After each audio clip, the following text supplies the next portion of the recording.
প্রিয় শিক্ষার্থীবৃন্দ, আসসালামু আলাইকুম। বিশেষণ একাডেমির পক্ষ থেকে সকলকে স্বাগতম। আজ আমি চলে এসেছি নতুন আরেকটি ভিডিও নিয়ে। এই ভিডিওতে হচ্ছে আমি তোমরা যারা এইচএসসি 2025 আছো তাদের আইসিটি বিষয় সাজেশন নিয়ে কথা বলবো। এই যে 5টি চ্যাপ্টার, এই 5টি চ্যাপ্টার থেকে কোন চ্যাপ্টার থেকে কয়টি করে সৃজনশীল আসবে সেটা নিয়ে হচ্ছে আগে আমরা আলোচনা করব। আমরা সবাই জানি হচ্ছে প্রথম যে অধ্যায়টি রয়েছে এটা হচ্ছে তোমাদের থিওরি পার্ট। এই থিওরি পার্ট বিধায় এখান থেকে হচ্ছে সৃজনশীল আসার সম্ভাবনা কমপক্ষে কি একটি। এরপর যে দ্বিতীয় অধ্যায়টি রয়েছে এখান থেকে হচ্ছে কমপক্ষে একটি সৃজনশীল অবশ্যই আসবে। তৃতীয় অধ্যায়ের পাঠ হচ্ছে 2টি, যেহেতু 2টি পাঠ আছে তাই এখান থেকে সৃজনশীল আসবে কয়টি? 2টি। চতুর্থ অধ্যায় থেকে কমপক্ষে হচ্ছে একটি সৃজনশীল আসবে এবং পঞ্চম অধ্যায় থেকে কমপক্ষে 2টি।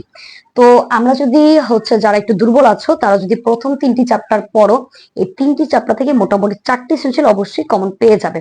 এখন কথা হচ্ছে এখানে তো মোট 60টি সৃজনশীল রয়েছে। তো তোমাদের তো 8 নাম্বার যে সৃজনশীলটি রয়েছে এই 8 নাম্বার সৃজনশীল কোথা থেকে আসতে পারে? তো ওই যে 8 নাম্বার সৃজনশীল এটা হতে পারে পঞ্চম অধ্যায় থেকে, হতে পারে চতুর্থ থেকে, হতে পারে দ্বিতীয় থেকে। তো দ্বিতীয় এবং হচ্ছে পঞ্চম থেকে 8 নাম্বার সৃজনশীলটি হবার সম্ভাবনা সবচেয়ে বেশি যদিও। তো তোমরা হচ্ছে তাই যারা কম পারো একটু বা একটু দুর্বল আছো তারা প্রথম 3টি চ্যাপ্টার পড়লে মোটামুটি হচ্ছে তোমাদের 4 থেকে 5টি সৃজনশীল কমন পড়ে যাবে। এখন হচ্ছে আমরা চলে যাব আমাদের মেইন বিষয় সাজেশনের মধ্যে। তো তোমরা দেখতে পাচ্ছ বোর্ডের মধ্যে হচ্ছে আমার 2টি চ্যাপ্টার রয়েছে। প্রথম যে অধ্যায় রয়েছে এই প্রথম অধ্যায় থেকে তোমাদের কি কি টপিক পড়তে হবে তা হচ্ছে আগে বলবো। প্রথমত তোমাকে পড়তে হবে হচ্ছে artificial intelligence, virtual reality, robotics, cryosurgery, bio informatics, biometrics, তারপর হচ্ছে বায়ো ইনফরমেটিক্স, ন্যানো টেকনোলজি এবং হচ্ছে জেনেটিক ইঞ্জিনিয়ারিং। এখন কথা হচ্ছে এই যে এতগুলো টপিক, এই এতগুলো টপিক থেকে তুমি কোন কোন টপিকগুলো হচ্ছে সবচেয়ে ভালোভাবে পড়ে যাবে?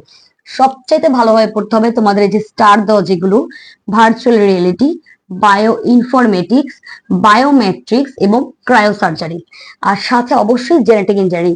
এই 5টি চ্যাপ্টার যদি তোমরা ঠিকভাবে পড়ে যাও আমার মনে হয় যে তোমাদের কমন পড়ে যাবে মোটামুটি হচ্ছে একটি সৃজনশীল। এরপর হচ্ছে আমাদের দ্বিতীয় অধ্যায়। দ্বিতীয় অধ্যায় থেকে তোমরা কি কি পড়বে? দ্বিতীয় অধ্যায় থেকে তোমাদের প্রথমেই যা পড়তে হবে সেটি হচ্ছে ডাটা ট্রান্সমিশন মোড এবং মেথড। তারপর হচ্ছে পড়তে হবে ক্লাউড কম্পিউটিং, এরপর হচ্ছে অপটিক্যাল ফাইবার, এরপর হচ্ছে ওয়্যারলেস কমিউনিকেশন, ওয়াইম্যাক্স এবং হচ্ছে কি টপোলজির সাথে পড়তে হবে নেটওয়ার্কের শ্রেণী বিভাগ। এই হচ্ছে আমাদের দ্বিতীয় অধ্যায়ের টপিক গুলো। এখন কথা হচ্ছে মাঝে মধ্যে তোমাদের আহ প্রথম বা দ্বিতীয় থেকে যে সৃজনশীল গুলো আসে এটা হচ্ছে ঘ নাম্বারে আসে হচ্ছে আইসিটির প্রভাব। তো আইসিটি যে প্রভাবটা আসে আইসিটির প্রভাবের মধ্যে যে তোমাদের আইসিটির যে প্রয়োজনীয়তাটা এটা নিয়ে হচ্ছে আলোচনা করতে হয়। এখন আমি তোমাদের সাথে আলোচনা করব তোমাদের এইচএসসি আইসিটির যে তৃতীয় অধ্যায় আছে তৃতীয় অধ্যায়ের সাজেশন নিয়ে। তোমরা বোর্ডে দেখতে পাচ্ছ হচ্ছে আমি আগে থেকে তুলে রেখেছি। প্রথমেই তোমাদেরকে যা পড়তে হবে সেটা হচ্ছে রূপান্তর, পরিপূরক এবং যোগ বিয়োগ। আমি কিন্তু এর আগেই বলেছি যে তৃতীয় অধ্যায় থেকে সৃজনশীল আসার সম্ভাবনা 2টি। এটা অবশ্যই আসবে কারণ হচ্ছে প্রত্যেকবার এখান থেকে 2টি সৃজনশীল আসে।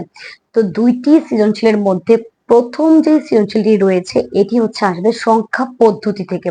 তো সংখ্যা পদ্ধতি আমাদের খুবই ছোট্ট একটি বিষয়। এই ছোট্ট একটি অংশ থেকে হচ্ছে তোমাদের যা যা পড়তে হবে সেটা হচ্ছে রূপান্তর, পরিপূরক এবং যোগ বিয়োগ। এই 3টি জিনিস হচ্ছে তোমরা যদি ঠিকভাবে পড়েছ এখান থেকে তোমাদের একটি সৃজনশীল অবশ্যই কমন পড়বে। এরপর হচ্ছে তোমাদের দ্বিতীয় যে সৃজনশীলটি সেটি, এই দ্বিতীয় সৃজনশীল হচ্ছে টাইপ 2টি হতে পারে। একটা হচ্ছে কঠিন টাইপের হইতে পারে বা হচ্ছে একটা মোটামুটি একটি ইজি টাইপের হইতে পারে। যদি মোটামুটি ইজি টাইপ হয় তাহলে হচ্ছে তোমাদের আসবে হচ্ছে সত্যক সারণী, সমীকরণ সমাধান, মানে হচ্ছে সত্যক সারণী থেকে সমীকরণ বের করতে বলবে, সমাধান করতে বলবে এবং সেটাকে গেইটে প্রকাশ করতে বলতে পারে।